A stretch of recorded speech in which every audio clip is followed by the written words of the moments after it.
আসসালামু আলাইকুম। আজকে লাইভে আলোচ্য বিষয় আমানত সম্পর্কে।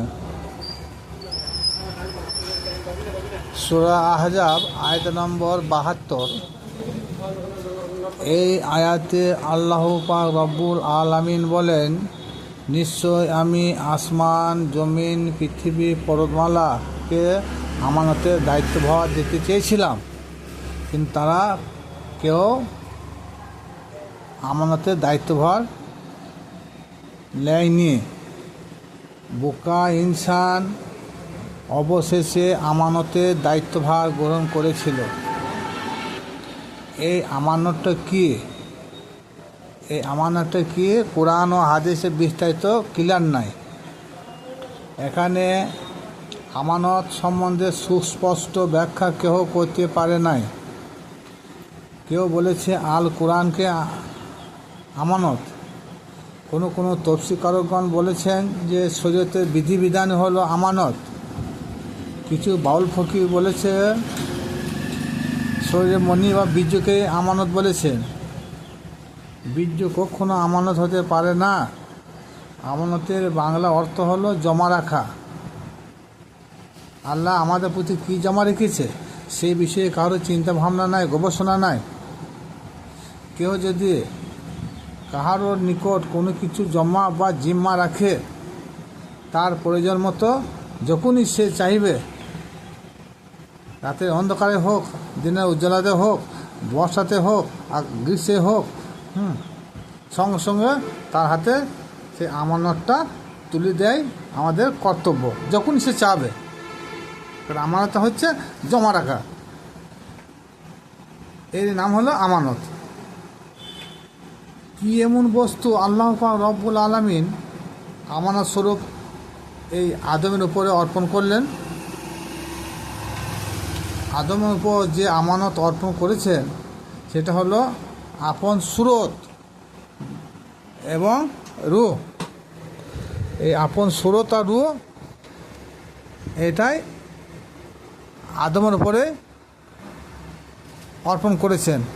আর যত কিছু সৃষ্টি আল্লাহ পাক রব্বুল আলামিন করেছেন, কাহারোর উপর এই সুরত বা রূহ হত্যা তিনি করেন নাই। এটাই আল্লাহর শ্রেষ্ঠ আমানত। কারণ হলো আকাশের মধ্যে আল্লাহর সুরত নাই, রূহ নাই। জমিনের মধ্যে আল্লাহর সুরত নাই, আল্লাহর রূহ নাই। পর্বত সমূহের মধ্যে আল্লাহর রূহ নাই এবং সুরত নাই। চতুষ্পদ জন্তুর মধ্যেও আল্লাহর রূহ নাই, আল্লাহর সুরত নাই। কীট পতঙ্গের মধ্যে আল্লাহর রূহ নাই, আল্লাহর সুরত নাই। এই দুটি বস্তু একমাত্র আদম ব্যতীত অপর কোনো মখলুকতকে আল্লাহ পাক রব্বুল আলামিন প্রদান করে নাই। আলেম মাওলানাদের মতে কোরআন হলো আমানত।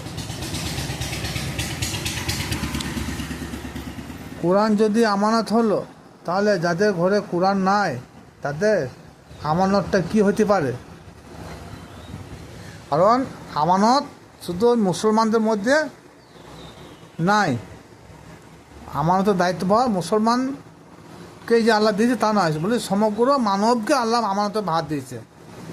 তাতে ইহুদি, খ্রিস্টান, বৌদ্ধ, যত সম্প্রদায়ের লোক আছে, সমস্ত সম্প্রদায়ের মধ্যে এই আমানতের দায়িত্বভার আল্লাহ পাক রব্বুল আলামিন তিনি অর্পণ করেছেন। তাহলে যাদের ঘরে কোরআন নাই তাদের আমানতটা কি হতে পারে? কোরআন মুসলমান ব্যতীত অন্য কোনো জাতির ঘরে কোরআন থাকে না বা কোরআন পড়ে না, সুতরাং কোরআন কখনো আমানত হতে পারে না। কোনো তফসিরকারকগণ বলেছেন যে নামাজ হলো আমানত। এটা তাদের ভুল ধারণা। নামাজ কিন্তু সবাই পড়ে না। নামাজ একমাত্র মুসলমান ব্যতীত অপর কোনো জাতি নামাজ পড়ে না। যারা বীর্যকে আমানত বলে তাদেরও এই আমানত সম্বন্ধে একটা মারাত্মক ভ্রান্তি ধারণা। কারণ বীর্যই যদি আমানত হলো, তাহলে বন্য পশু, চতুষ্পদ জন্তু, এদের মধ্যেও আল্লাহ পাক রব্বুল আলামিন তো বীর্য অর্পণ করেছেন, হিসাব মতো এরাও আমানতদার হতে পারে না। কিন্তু কুরআন বলছে আদমই হলো একমাত্র আমানতদার। মুসলমান ব্যতীত অন্য কোনো জাতি নামাজ পড়ে না। বিশ্বের মধ্যে কম বেশি 36,000 জাতি আছে, তার মধ্যে নামাজ পড়ে মুসলমান, অন্য কোনো জাতি পড়ে না। এখান থেকেও বোঝা গেল নামাজ আমানত নয়, কোরআন আমানত নয়, বীর্য আমানত নয়। আদমের নিকট যে আমানত অর্পিত আল্লাহ পাক রব্বুল আলামিন করেছেন সেটা হলো রূহ আর তিনার সুরত। যখনই তিনি নিজের আমানত বুঝে নেবেন তখনই আদম আমানত দেওয়ার পর দুনিয়ার জিন্দিগি তার খতম বা শেষ হয়ে যাবে। কি বললাম যে সুরত রূহ যখন আমাদের মধ্যে থেকে যখন বিলীন হয়ে যাবে তখন আমাদের হায়াতে জিন্দিগি আমাদের কোনো দাম থাকবে না। স্রোত আদম স্রোত মাটিতেই মিশে যাবে।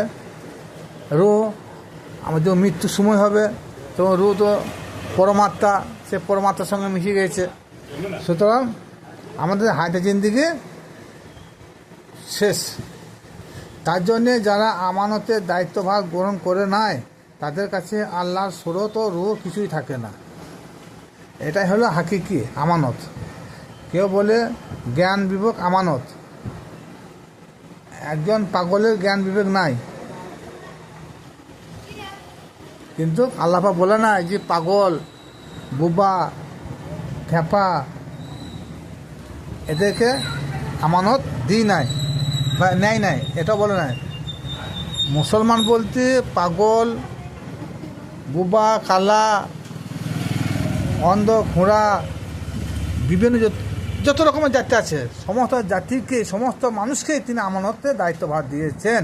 সুতরাং জ্ঞান বিবেক যদি আমানতদার হয় তাহলে একজন পাগলের তার জ্ঞান বিবেক নাই, তাহলে সে কি আমানতদার কী করে হতে পারে? নিশ্চয়ই একজন পাগল সেও আমানতদার। সুতরাং জ্ঞান বিবেক কখনো আমানতদার নয়। তার মধ্যে যে রূহ ও সুরত বিদ্যমান তাহাই হলো আমানত। বাউল ফকিরের মতামত ঠিক নয়। সূরা হাদীদ আয়াত নম্বর 19 কোরআনে আয়াত দ্বারা প্রমাণ হলো যে যারা